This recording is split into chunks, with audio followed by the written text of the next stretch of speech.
Hello, everybody, and thank you for tuning in to the Liberty Report. With us today is Daniel McAdams, our co-host. Daniel, good to see you. Happy Tuesday, Dr. Paul. How are you? I'm doing fine. Yeah.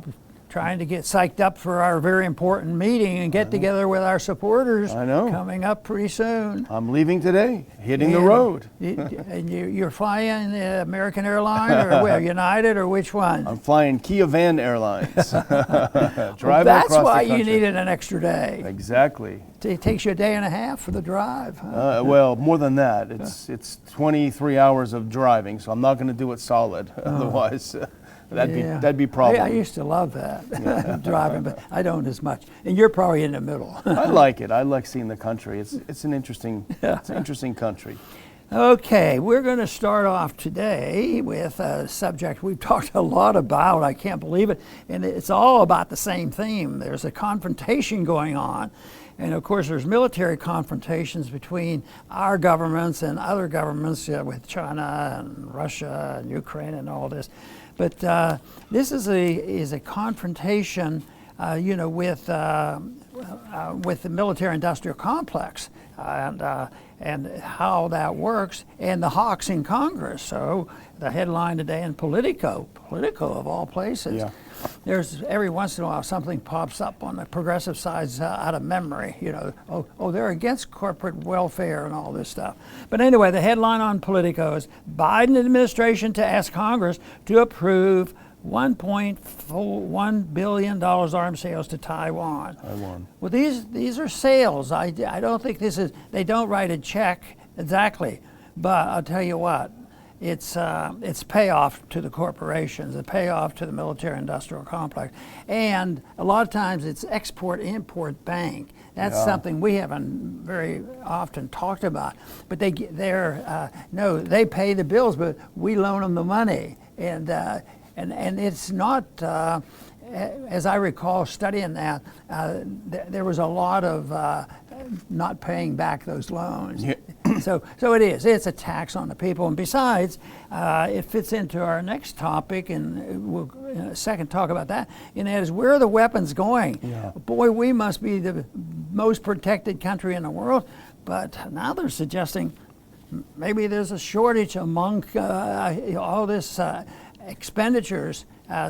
But the people who seem to be doing quite well, and this is nothing new to our audience, and that is the military-industrial complex. They're doing quite well, and it looks like no matter what happens, no matter how dumb the policies are and how extreme it is, no matter how the debt is and how much potential danger that they build. That's some people talk a little bit about that, but that's probably the worst part of all this, the greatest danger of a war. So these are arms sales to Taiwan, and I don't imagine China's sort of happy about that. I don't think they're drinking coffee with the arms inspectors.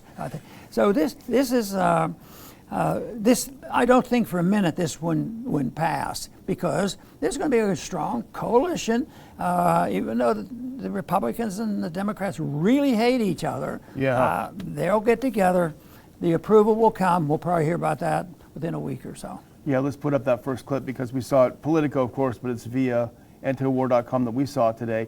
And Biden to ask Congress to approve $1.1 billion in arms sales for Taiwan. And there are two things about this, Dr. Paul. That's why it's like a perfect storm. Number one, it's all about poking China. We're going to send more anti-ship, anti-air missiles to Taiwan. Obviously, those are aimed at China. That's the whole purpose, is to aim them at China. So one, to poke China. We've had delegation after delegation go through, starting with Pelosi's big delegation, going through Taiwan, being increasingly boisterous toward China.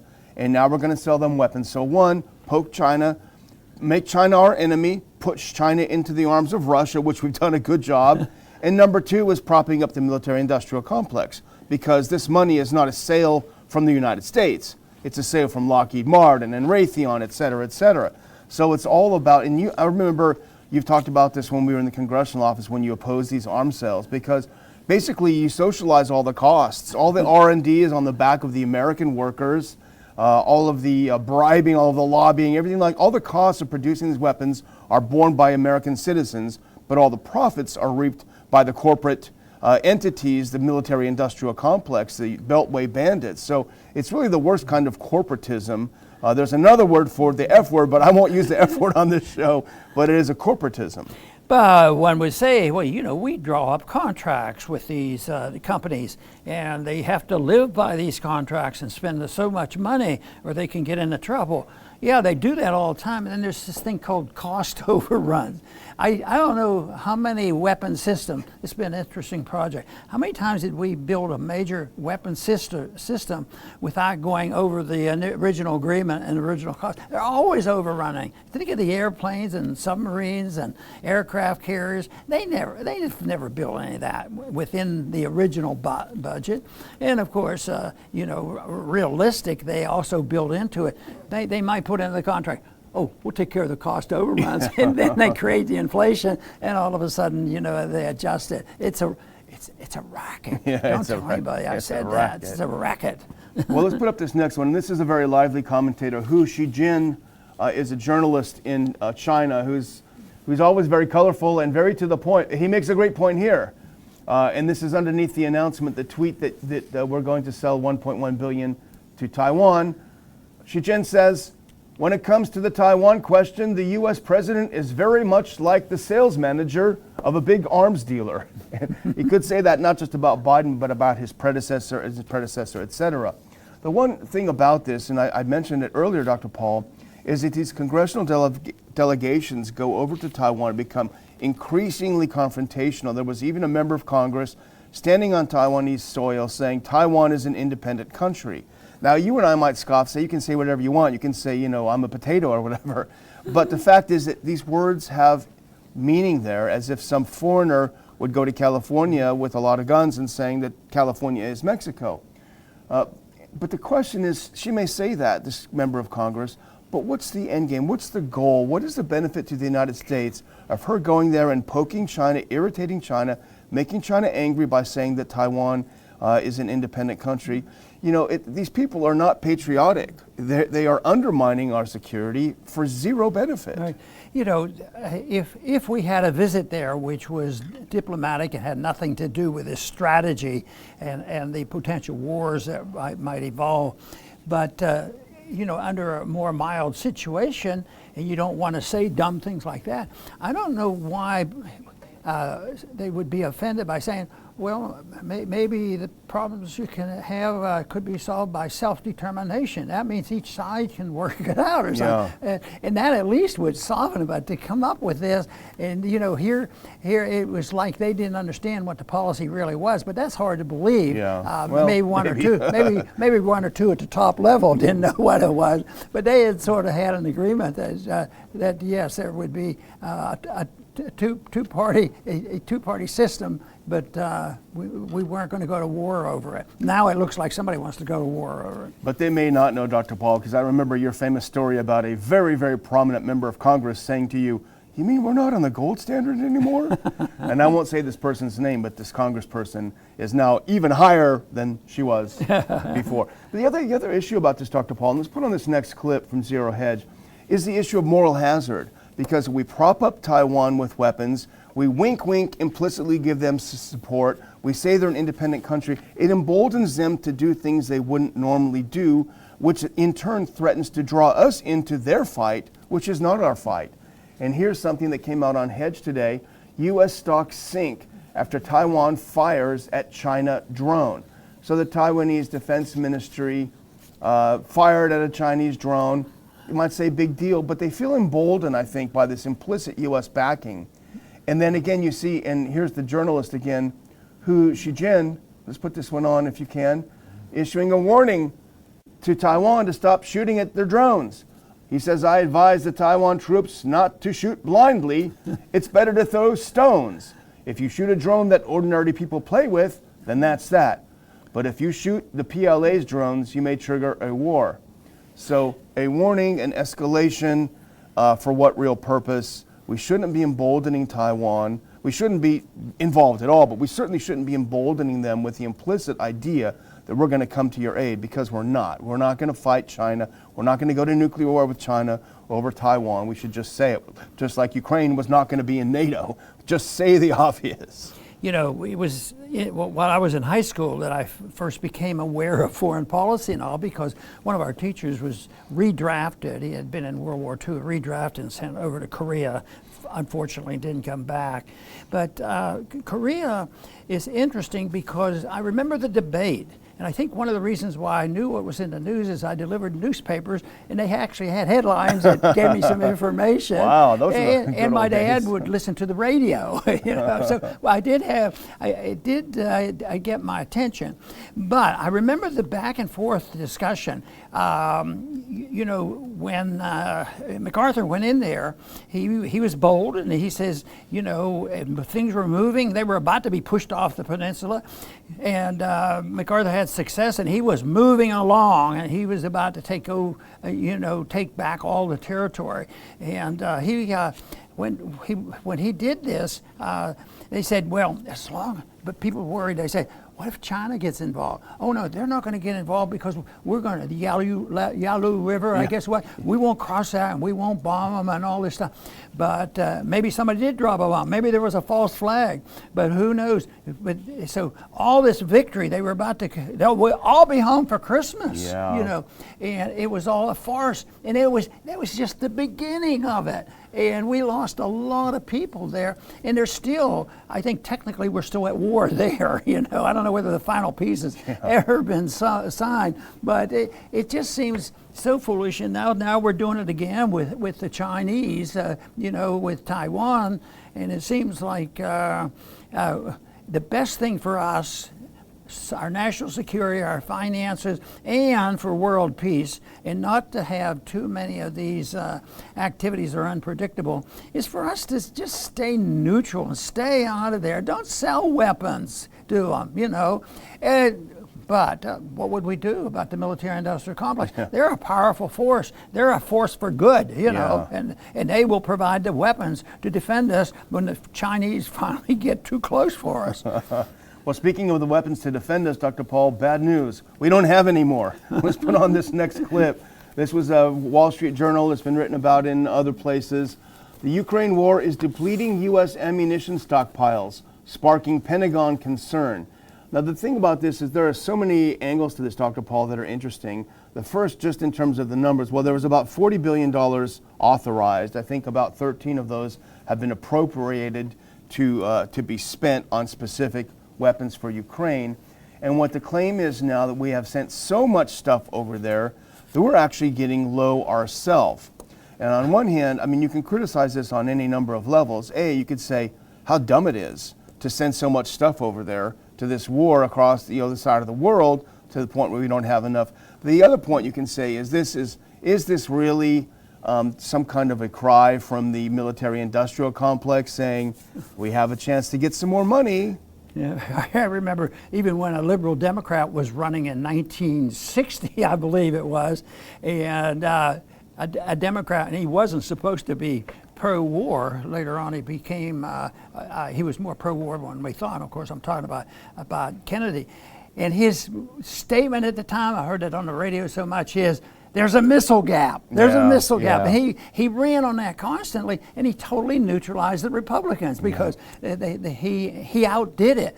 But that's the kind of trickery that is so disgusting in politics, is to demagogue issues, and we get involved in wars we shouldn't be involved, and people die, and money is spent, and the real harm done, the injury done to the families that you never even hear about, and plus all the consequences of the money spent and taken away from the people through taxation, the inflation that I have, it's endless. But they never seem to want to seriously talk about changing the policy. It's the same old thing that we have this moral responsibility. I saw one statement in there that what the Taiwanese are doing, the Ukrainians are doing, they're shooting 3,000 missiles a day. Wow. into to stop the Russians. It's not working that well. Well, the thing is, even if we take this on face value, Dr. Paul, that everything they say is just very, very accurate, that we've given a ton of weapons to Ukraine, and now we're running low on weapons, and it's affecting our readiness. What does that say? First of all, it says that either the Pentagon is criminally stupid, because if you give away all your toys, all your guns, and you don't have any left and the bad guys come, then you're in trouble. Or they're traitorous, right? Because obviously if the U.S. is left undefended, as is claimed, and their job is defending America, well, then that doesn't sound very patriotic to me.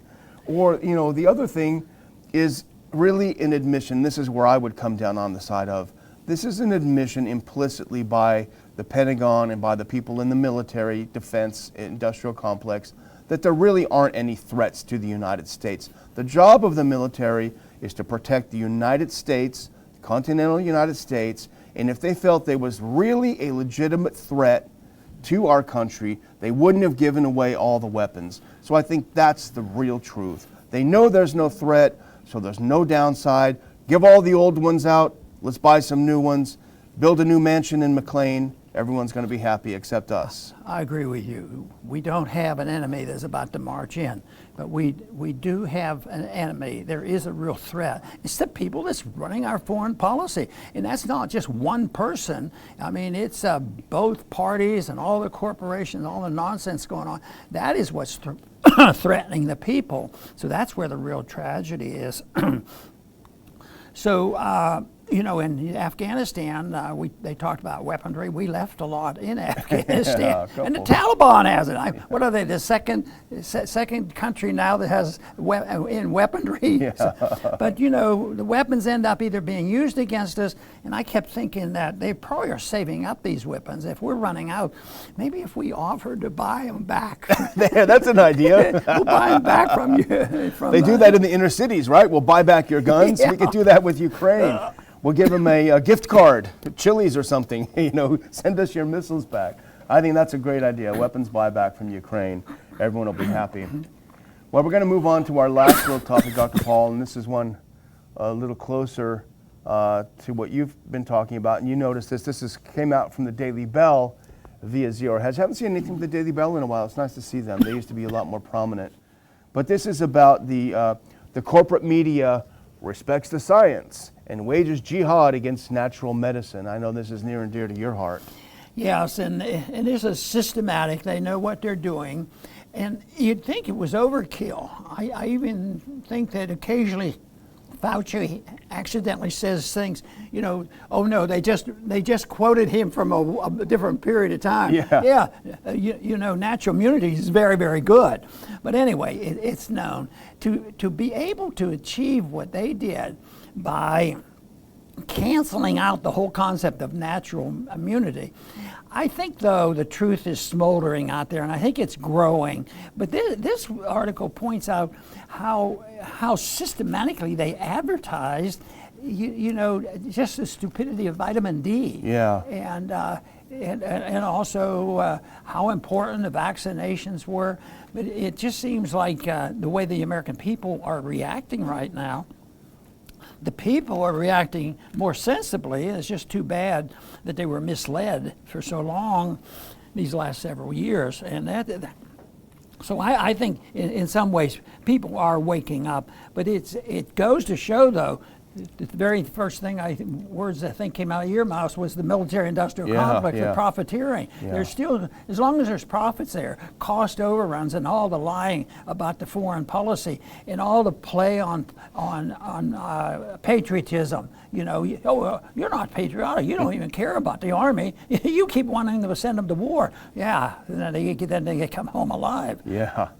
Well, I didn't do medicine for you on the Hill. That was Norm Singleton. But I remember you used to host several alternative medicine, natural medicine conferences. There was a group that I know that Norm worked with that were really pushing this. And look how they've been pushed underground these last 2 years. Let's hope they make a comeback because they do great work. Right, and it's so important. And maybe a true bankruptcy will help people look for more natural and a lot cheaper things. But, I was even just dumbfounded when I first started school and they had the PDR was Physician's Desk Reference, and everybody knew about that. But I said, do you get those things anymore? Oh, no, everything's there. You get your propaganda real fast, off the computer. Yeah. But there's so many, and I keep thinking, how many drugs are out there, that people are selling, and that to me is so disturbing because there is the profiteering. I think there's a lack of social conscience, a lack of just being decent people, the way they're willing to sacrifice people's lives and fortunes for them to make more money at this, and that's generally the way it's been. It's a shame, but I think the only option we have, since we reject the idea that we're going to change things with violence, we want to restrain the violence and change people's minds with ideas, and there are times when we see some tremendous success. I mean, I think I've been reading some history about our country starting, and it was ideological. Boy, were the founders well educated, and they didn't have a government school to go to. Maybe that was the reason they were educated. So, but it was ideological, and that to me is important. So ideas do have consequences, and if you get one going, unfortunately, if you get a bad one going, it spreads too. But if you get a good idea going, the saying is, you can't stop it, no matter how many times you get canceled on the internet. Right now, those 20 very well-known people who have been canceled, they will become the heroes of hopefully real soon. Some of them are already heroes in the group of people who know who they were, and they stood up to it, and they didn't cave in and do what they were trying to pressure them into to capitulate and play the game of the government was putting out. Yeah, absolutely. Well, I'm going to close with a clip.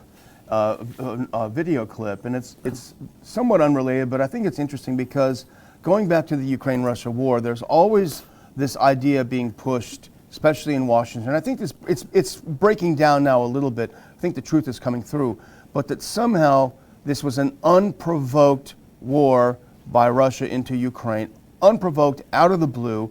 We've argued that it has a lot to do with the 2014 coup. We're not justifying violence or military action. We're trying to analyze and understand why things happen. Well, this next clip is Jens Stoltenberg, the NATO Secretary General. The guy is a real bad guy, a real thug. And here he is explaining that we have been giving weapons and arms and training to Ukraine since 2014, i.e. since the coup backed by the U.S. to overthrow their government. And so the thing is, if you put yourself in Russia's shoes and you see a country next door being armed and trained how to attack you from 14 until 22, obviously you're going to put your antenna up. And let's listen to Jens say this again. I'm not justifying anything, I'm trying to understand what happens. To step up support for Ukraine. As you know, NATO allies provide unprecedented level of military support to Ukraine. Actually, NATO allies and NATO have been there since 2014, trained, equipped, and support the Ukrainian armed forces. But of course, since the invasion in February, allies have stepped up significantly, and we also agreed a comprehensive assistance. So NATO's just a purely defensive alliance, and this all happened out of the blue. That is, I think, Exhibit A for why NATO should be disbanded. It's just nonsense. Boy, that's for sure. And he dated it, and we dated too, 2014, because that was a precipitous action. It was a consequence, but to fully understand it, you have to back up a little bit, because there were promises and pseudo-promises and inference on how to get the Russians to give up their hold on Eastern Europe, and of course they walked away, and the evidence is pretty strong that the European countries in the United States, Jimmy Baker, I think, was involved in that, saying, hey, we have no interest in putting anything up near your borders. And it is that distrust that starts, but it's the distrust that never even seeps into probably 90-some% of the American people. Even the coup, it's hard to convince people of that. And I remember one time I got into trouble by bringing up in a little historical thing about how we started the mess in Iran. By us, getting rid of their elected leader. So anyway. So. Well, I'm just going to close by saying I'm going to be on the road today. I'll be missing a few days, and going up to D.C. for the conference. And if you haven't gotten your tickets, you should probably get them. Very good.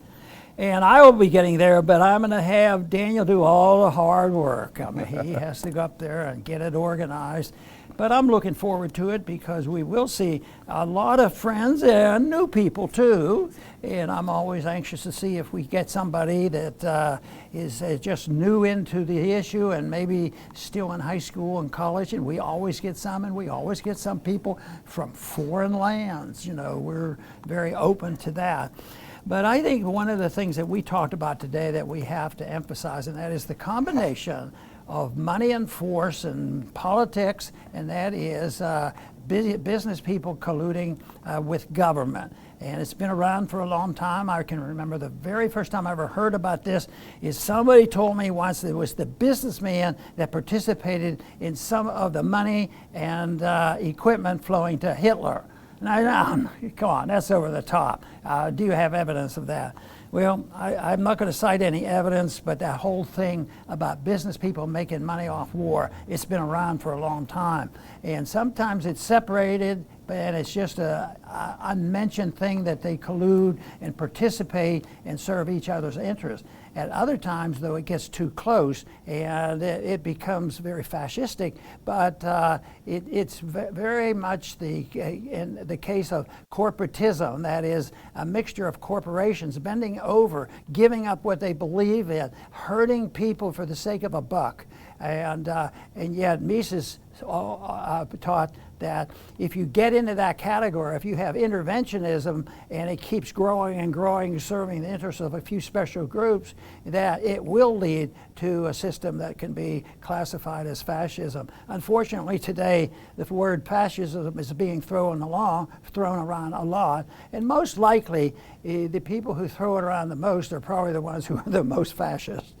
I want to thank everybody for tuning in today to the Liberty Report. Please come back soon.